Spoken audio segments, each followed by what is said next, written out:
Hello, everyone. I'm Jesse Harper, and this week I'm being joined by Tommy Fresh. Tommy, do you want to introduce yourself for the folks at home? Yes, I am Tommy Fresh. You might know me from Fresh and Buds, or you might know me from, I don't know, being at a tournament, but I am he, and I am on Jesse's channel right now. Awesome to have you on. You were kind enough to have me on your show way back when I had won the ProQuest on Riptide back in the last week Enigma was legal. It was a ton of fun, so I figured one good turn deserved another. What have you been up to as far as Flesh and Blood is concerned?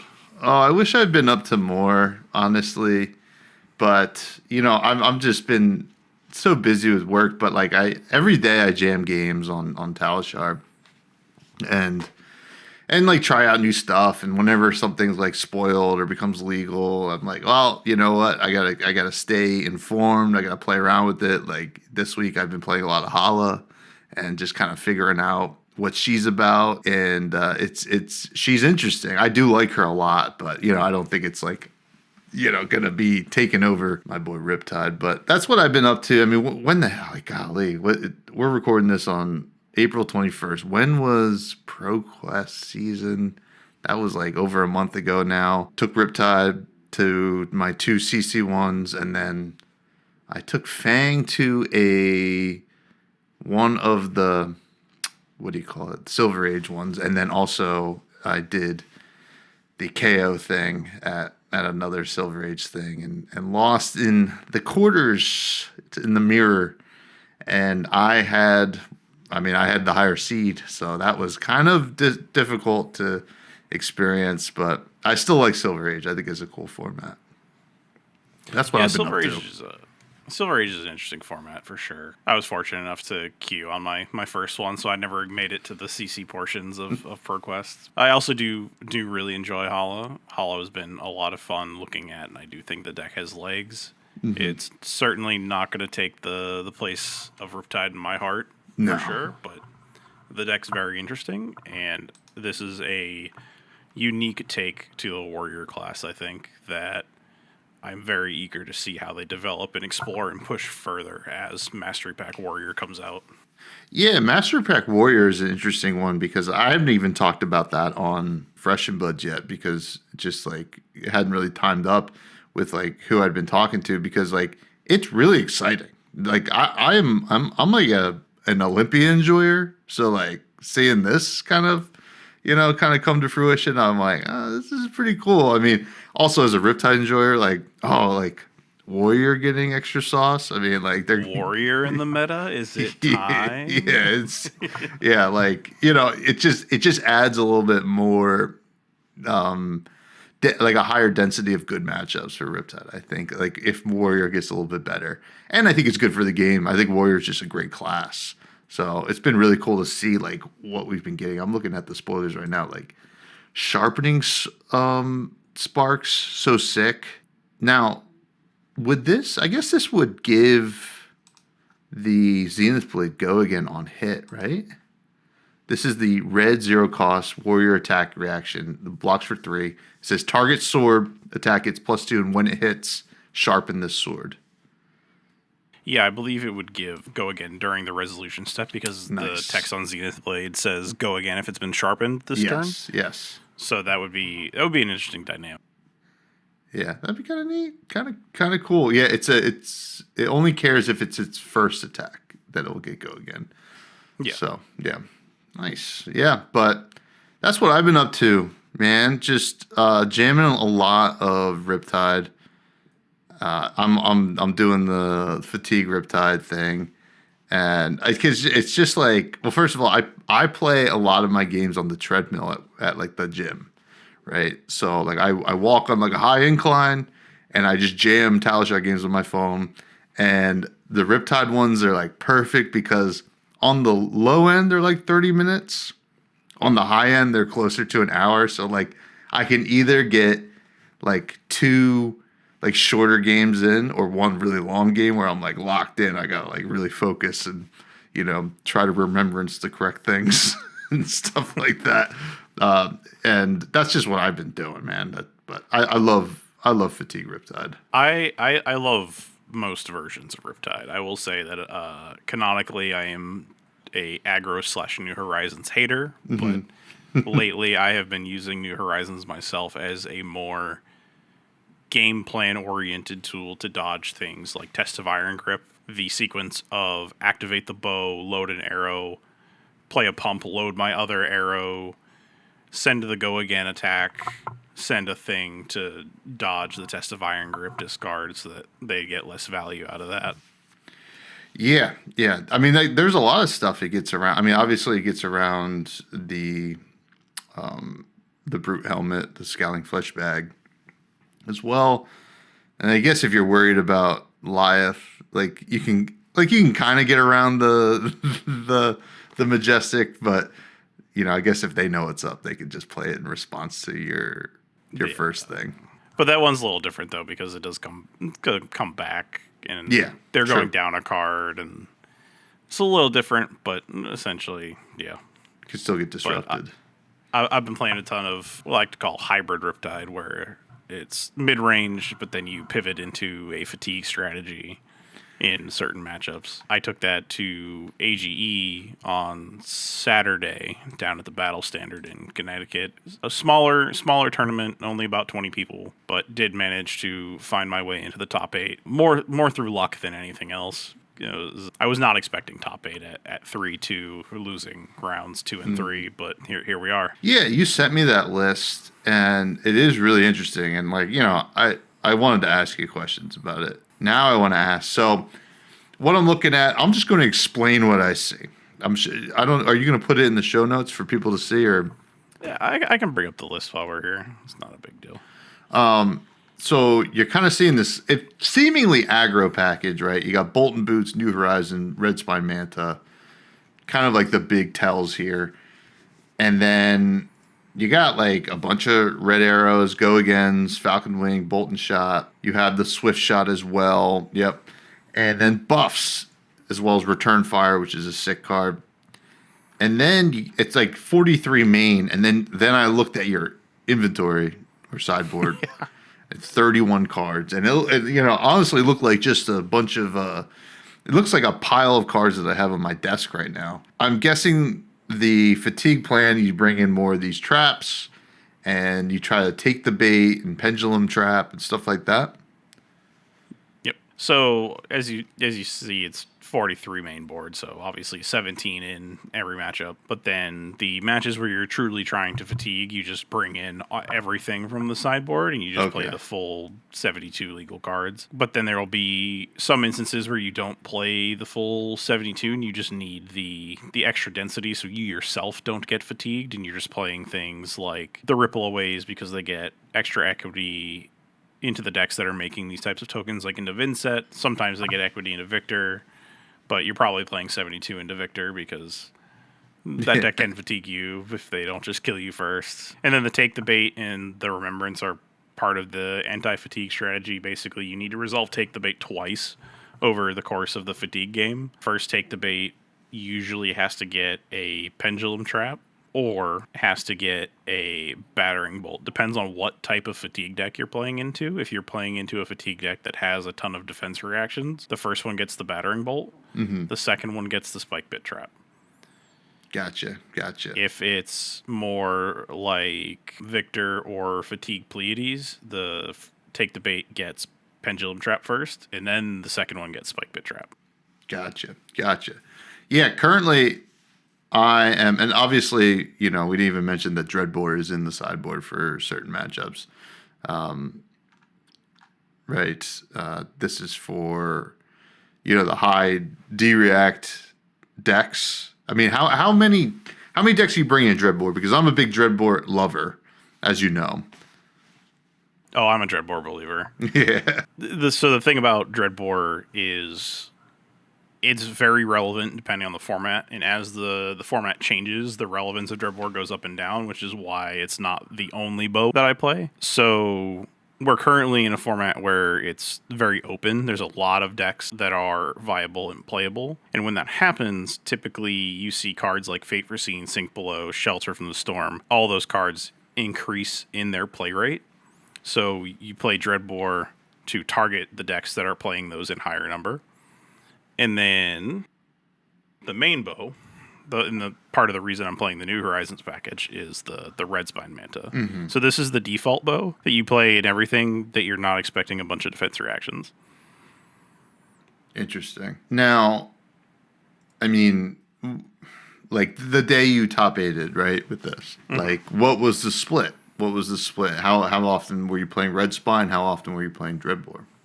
So round 1, I played into Syndra, so that was a Red Spine matchup. So even though I knew there was a chance that the Syndra player was playing like Bartosz Ziemba's like 10 defense reaction Syndra deck, the equity you get from the Dreadbore versus just having the efficiency of being able to load and send a single card arrow into Syndra is just not really worth it, because you're going to be blocking in that matchup a lot depending on what mask they show you. And since you don't know that at the start of the game, you kind of have to hedge board. So you just play the Manta hoping that they show you Mask of Momentum and not Pouncing Links.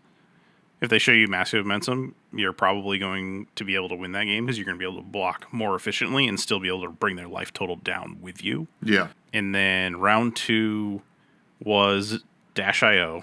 So normally a decent matchup. Yeah. However, my opponent was able to resolve 4 boom grenades Okay. Yeah. into a max V on the same turn. Okay. Yeah. What? Yeah. How did that happen? I cannot describe to you the exact sequence of how all the cards came together, but I can tell you that they were all legal game actions, and I went from 37 after hitting them with a infecting shot for 11 with double blood rot to being very much in the red and having to take 24 damage. Yeah. That's tough. Yeah. Yeah. It was an interesting game, and there was still a little bit of wiggle room at the end for me to find a way, but I only saw 2 traps through the entirety of the game, and none of them were like the traps that had meaningful text. Yeah. So it was kind of difficult. Still had, like I said, had some room to maybe win that game, but the 24 damage on the one attack was pretty tough. Yeah, that's a hard hole to dig out of. You know, it's not impossible, but I could see how that's just kind of what Dio does, right? Dio just happens to like steal games sometimes, and you know, even into the bad matchups, which I think is why it's one of the better decks in the format, personally. But yeah, that's a shame. So that was your round 2 loss, and then you said you lost round 3 as well. Yes, I lost round 3 as well. Round 3 was Acilio. Mm-hmm. And Acilio is one of the more difficult matches, just because if you notice, I only have the AB1 on the trench and the quiver. Yeah.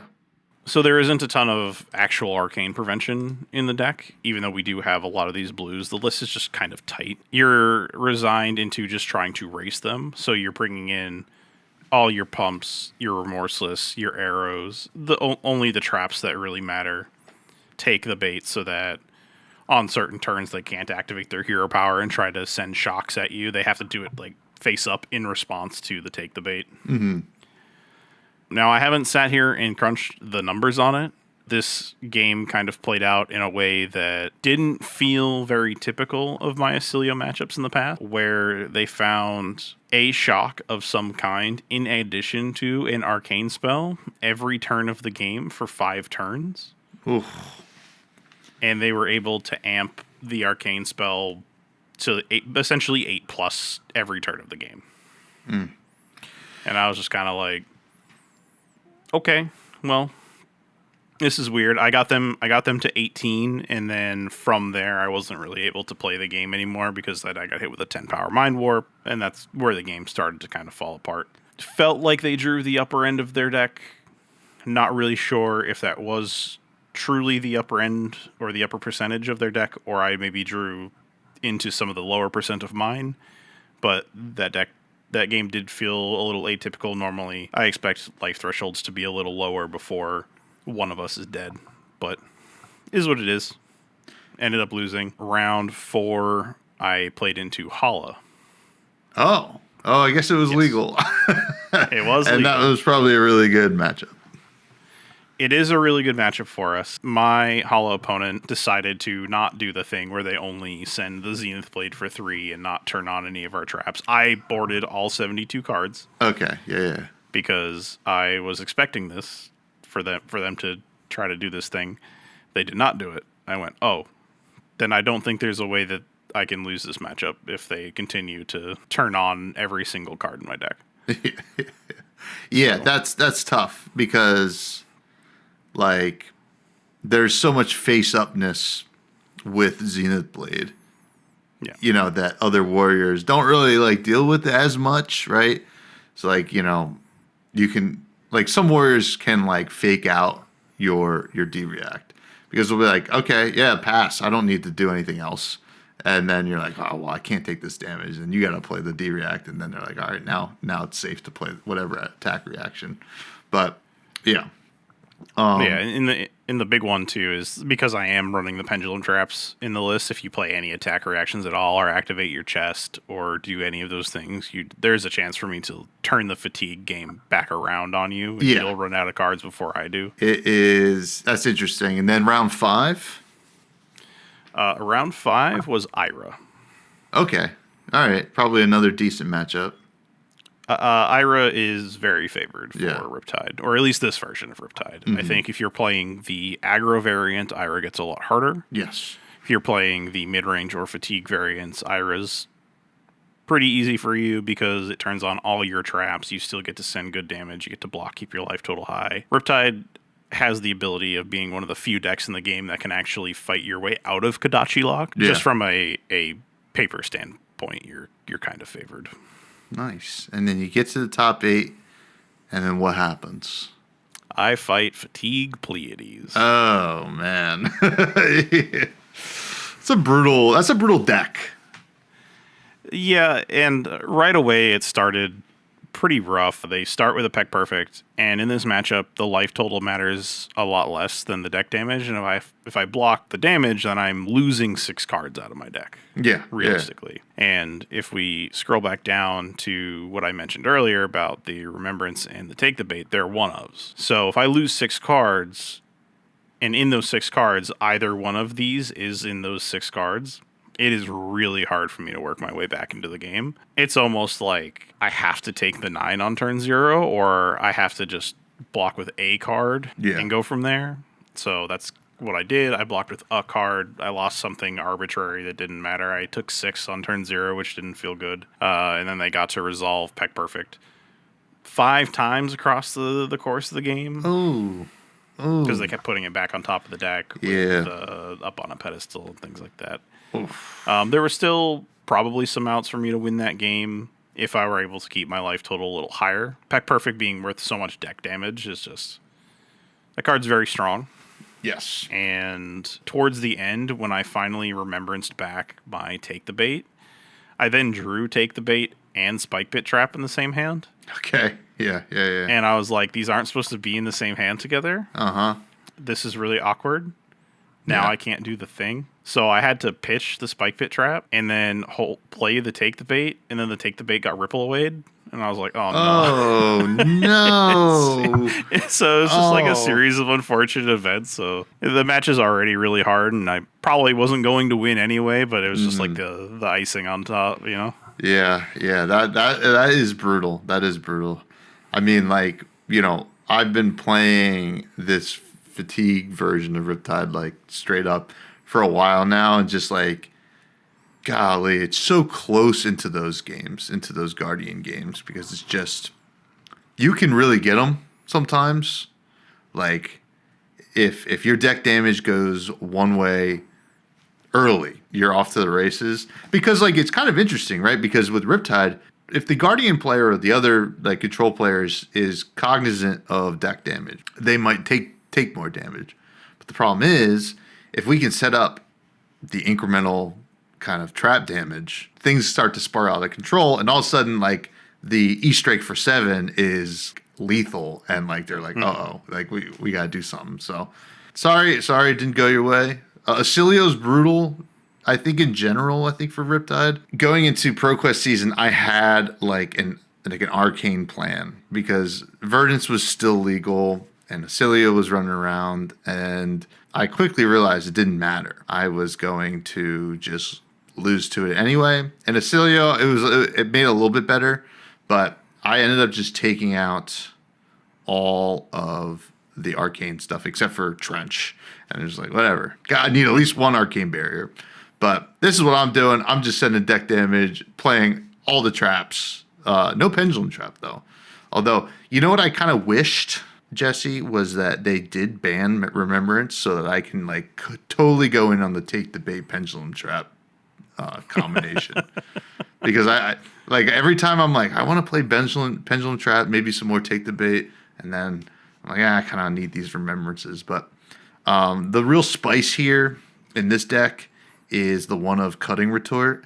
First of all, I think that card's going to get a lot better come Omens. I remember I had a Fang player on Talishar rage quit when I took their fealty from them and the vigor.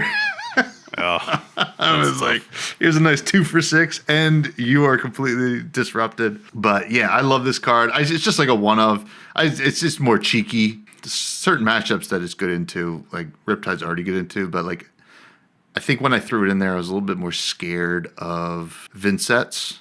Just kind of being able to blow up a Rune Chant and maybe even a what's the other one they make? Eloquence, which would feel pretty good as well. But that's like a cheeky little card. And then I am playing Frail Swingline with the Confrontation combo, just because you can you can nuke for 2 cards. You can nuke them sometimes, which is kind of fun. It really rarely it's honestly like it only works out like when you can really disrupt them, or if the ping matters at the end of the game. But it's cute. I think Frail Swingline's so sick. I can't wait till we're in a Ravenous Rebel meta again, because then Frail Swingline is going to eat real good. And I, at one of the pro quests, was playing against a KO, and they attacked with Show Strength, and I blocked with a 6 and Frail Swingline. Got him. Well, so I asked the judge. Now, when I saw this show up, I said, Judge, can I ask you a question? Does this work? And Judge said yes. I'm wondering when the show of strength actually checks. I think it checks immediately, right? Well, it's a continuous check, but there is a trigger that has to go on the stack, as it were, with the swing line, because it's in the event of defending. I think this might be the only card that you actually get to do this with, because there are other cards, like the fragment cards. That are actual triggers. But this one looks to be a continuous static effect. Okay. So this might be the only one where you actually get to do the Frailty Swingline tech. Oh, yeah. So that's actually very funny. Yeah. Yeah. So it's just kind of like funny that it worked out that way. That KO was having a rough day.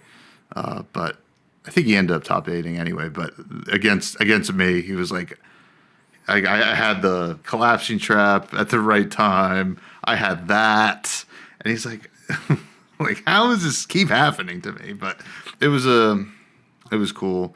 I know you're an intoxicating shot hater, but I love that card. I love it. I love how freaked out people get when you attack them with it. I love flipping it on the boots, giving it go again, them taking it, and then setting Cutting Retort after. That's hilarious. There's just so many cool things, and I'm a big Intoxicating Shot fan, and you're not going to talk me off that ledge ever, Jesse. So I like this in combination with the Cutting Retort. That is the thing that you have sold me on the most with this card. Yeah. Because before you didn't have Cutting Retort and this card in the deck when we talked about it in the past. Yeah. But and to be fair, I don't hate Intoxicating Shot. Yeah. I love the art. I like the idea of this card. I just hate how the card plays out in games. I love the aura of this card. Like, this is me at 3 a.m. opening the refrigerator door to get shredded cheese, you know? Like, this like, my body type and everything, you know? Just... But every time I draw this card, it's always like the only arrow in my hand, and I have like a bunch of pumps. Or if I'm playing Fatigue, I'll draw it, and I'll be at like a crucial part of the game and won't be able to just save it for later because I have to take cards out of my opponent's hand or I'm just Sure. going to get bodied. And then if I give them the courage and the quicken, I'm just getting bodied harder. I'm just like, please, no. Stop. I'm not going to dispute that the card doesn't always perform the way you want it to, but it performs the way I want it to at all times because I'm a mind games guy, right? I want people to be like thinking too hard about what I'm doing. When in reality, if they listen to Fresh and Buds or this right now, they'll realize there's not a lot going on in my brain. I want you to have the stuff going on in your brain. Like one of my favorite things, I think I did this to Dan Rakowski at Locals one time, and I E-striked Go Again from hand.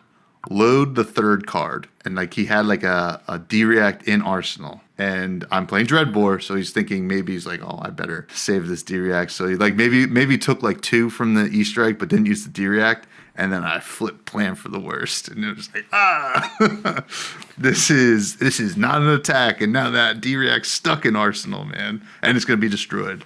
So I love stuff like that. This is why I love Riptide. It's like. It's just absolute trickery all the time. Like I think like some people think like Assassin's the trickery deck.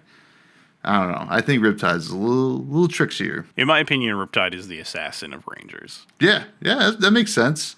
So, and, operating on a different axis and doing fun stuff. I mean, it comes from outsiders too. The pits. It all comes together here. That and there's just so many different archetypes of Riptide now. Like there's the Sandscour Grapo archetype that's picking up steam. There's the aggro variant. There's the mid range variant. There's the fatigue variant. The fatigue Talishar variant that no one talks about. Nobody will continue to talk about that. So when you sit down against Riptide, it's always a guessing game of like, okay, which version am I seeing? Mm-hmm. Oh no, I've boarded wrong.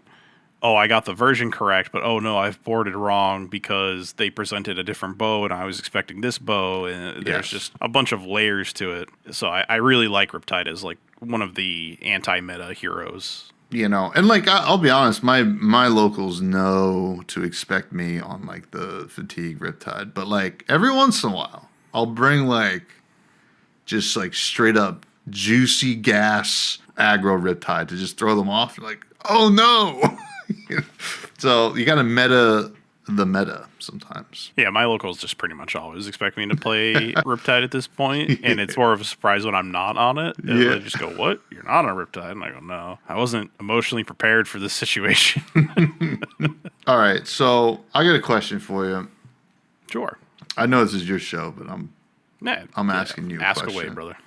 What would you say is the card that you've always wanted to make work in Riptide, but you just haven't been able to do it?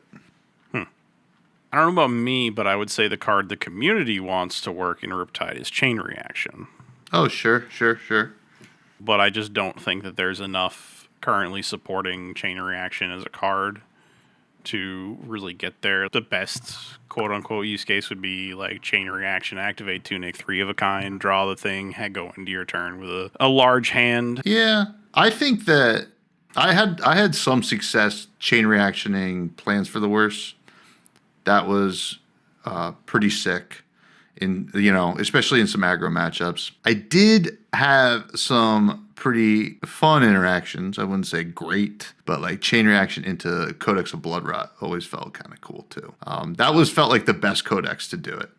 Like Inertia was like a little risky, and Frailty is like you want to play on your turn anyway. And but Bloodrot was just like, here's a Bloodrot. You don't have any cards left in hand. You're taking 2 plus the 1 you took from the Chain Reaction. Yeah, Chain Reaction it feels like it's supposed to be crazy powerful. Mm-hmm. Like it reads like it's very powerful, but the way it turns out in games is that not every deck is turning it on. because in a wide open format like this, there's your Guardians, there's your like block 2, send 2 decks. But sometimes playing into Ninja and then putting a card in your arsenal and try to play it out, you're going down a blocking card. You trigger Mask Momentum, trigger Pouncing Links, and then you're just down a blocking card, and then they're going to like punch you with a double Lava Burst, things like that. And it's just really hard to make function in this format. And since its inception, really, we haven't really seen a Riptide list find success outside of, I want to say it was a couple weeks after U.S. Nationals. There was a guy, he's in the Riptide Discord. His name's Alithos, Alithos. He's part of the New Horizons gang. Oh, okay. That does a bunch of Riptide content. And he was using Chain Reaction to an extent, but he has been off that card for like a long time. So yeah. I mean, when I was playing it, really, I just wanted to plan for the worst. And then like I found myself trying to find cards to add to the deck that I could Chain Reaction, and nothing really was that good. But at worst, it's kind of a yellow 0 for 4. You know, you're blocking 3, pinging 1. But sometimes is better than Frailty Trap, which you still kind of play in a lot of lists. But yeah, I think it's one of those cards to look out for sure. Because guess what? They're going to be printing more non-tech actions eventually. There's going to be one that everybody's like, get your Chain Reactions out now, folks. Get them out the binder, dust them off. I will say if there is one card that I want playable in Riptide, or just playable in the format in general, it is Toxicity. Oh. See, you like doing damage. Or having people lose life, specifically. I like the proposition of implied damage, right? Like Searing Shot's one of my favorite arrows because it's 4, but it's actually 5. So it's like, yes, you can cover this with just a card and armor, but if you do that, you don't have it for some of the more meaningful on hits later. But you get 5 out of your 4. So like, there's this weird mind game of, oh, I could do this because I'm converting these cards into quote better value during this turn cycle, which a lot of players will say, oh, this is good, I get +1 here. But by doing that, they're just like hosed later in the game because now they can't block the 11 power infecting shot with double blood rot or the murky water that's coming in with a bunch of different on hits. I like those types of effects. Yeah. Have you tried making Toxicity work? It is so hard. It doesn't pump, and that is unfortunately the hardest part.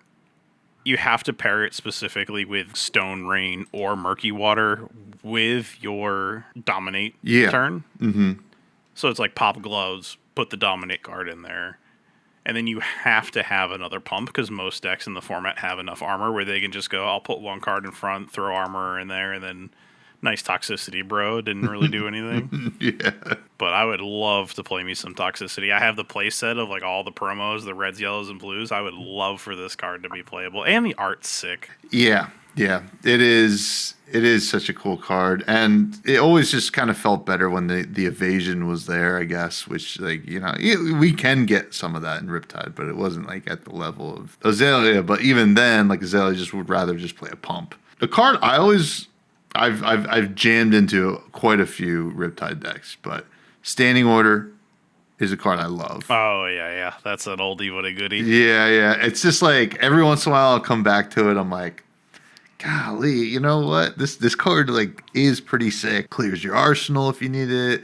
You can just play it's basically like a E-strike in some instances when you're on the defense. At worst, it's a 0 for 4 at least. You don't even need another card. But Give and Take's another one. I love that card, but I always thought pitch a blue, Give and Take into a 6 arrow or something like that. Or even like, you know, back on the old Barb Castaway days, you go Give and Take, pitch a blue, load like an infecting shot, give it a name counter, send 6. It's really not that good, but you're like, this is pretty cool though. Honorable mention the Hook, Line, Sinker series, that cycle. I really liked those cards. I liked being able to take the specifically Line, the one that flips the top card and gives it go again. Yes. When you were playing, I was playing like a weird, more aggro related Riptide, and I was just like, Line, flip, activate Voe, give a go again, go again, pump, load, and it's just like trying to send as many 3 arrow turns as I can. Yeah. But it was a little janky. If you ever missed on the line, you were like, oh, I just played a 1-card 0.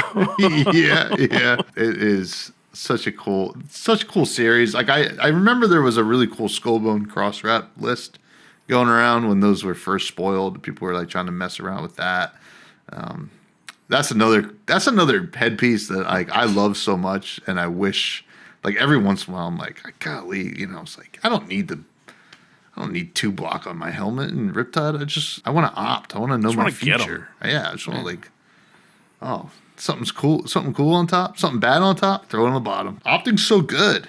It like literally skullbone cross wrap. If it was generic, it'd be the best headpiece in the game. I don't know about best headpiece in the game. Crown of Providence is still pretty good. Still pretty good. It's like kind of an opt, but it draws you a card. Yeah. Okay, I changed my mind. If skullbone cross wrap was a brute headpiece, it'd be the best.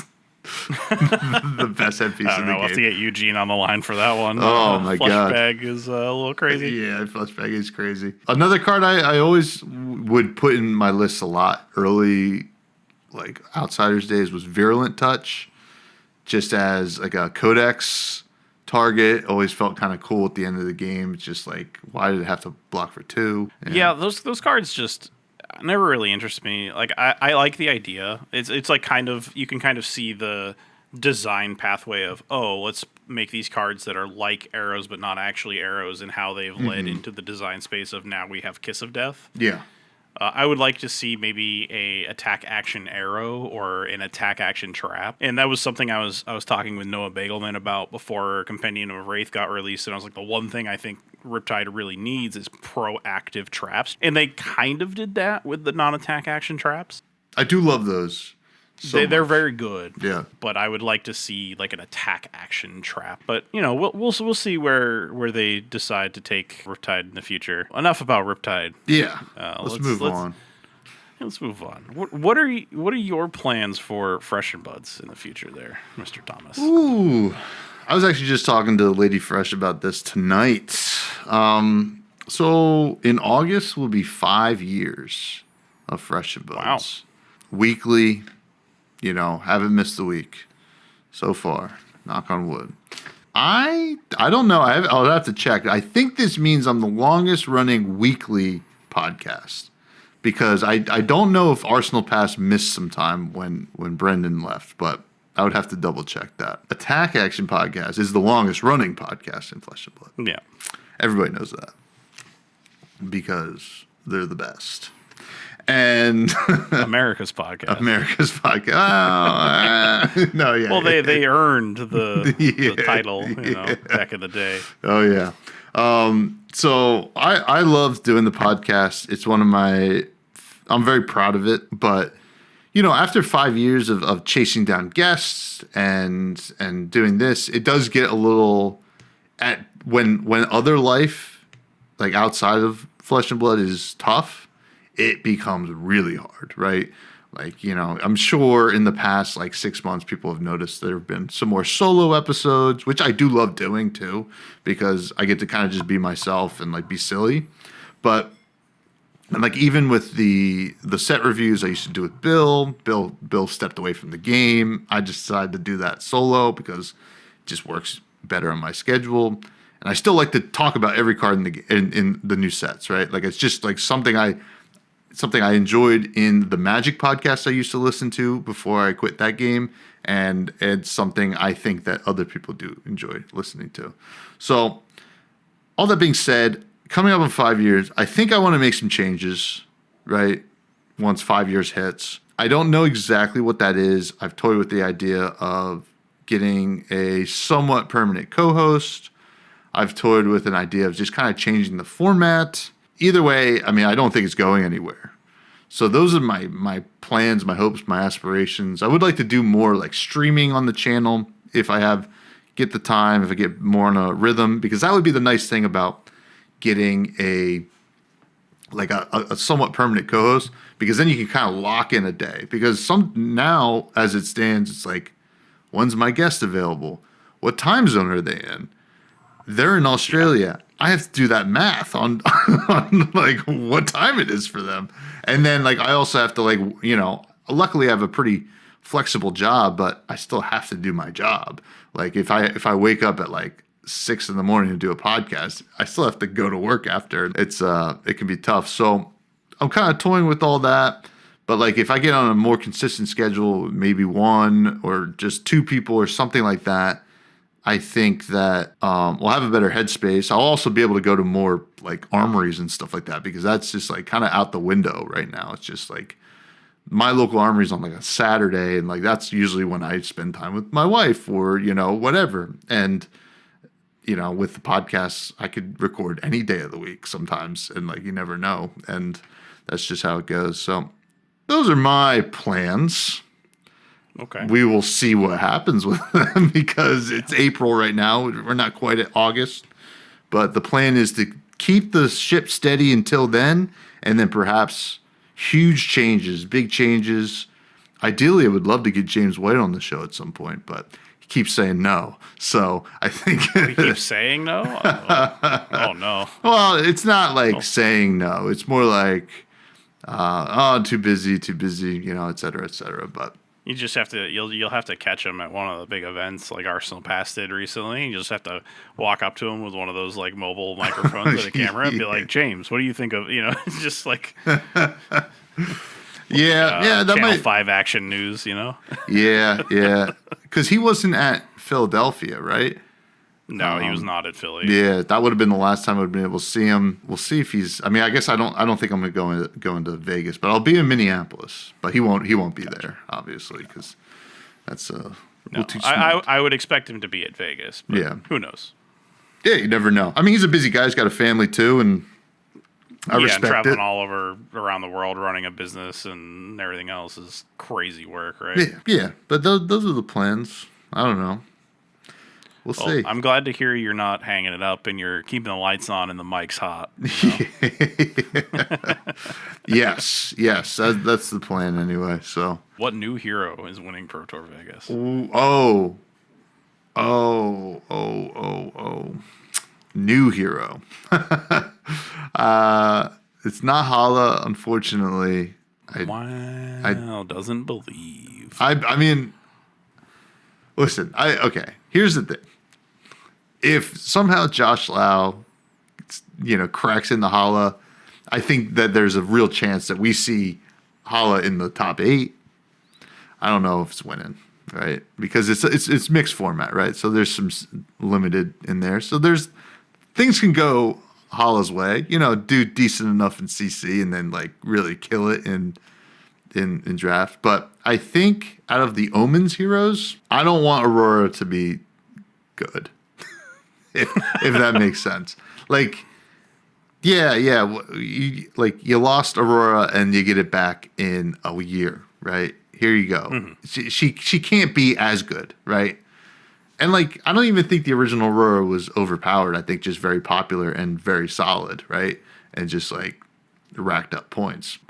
It's like weird because the 3 classes, I'm like, why do we have to have good of these 3 classes? I think probably Ziggy's going to be good.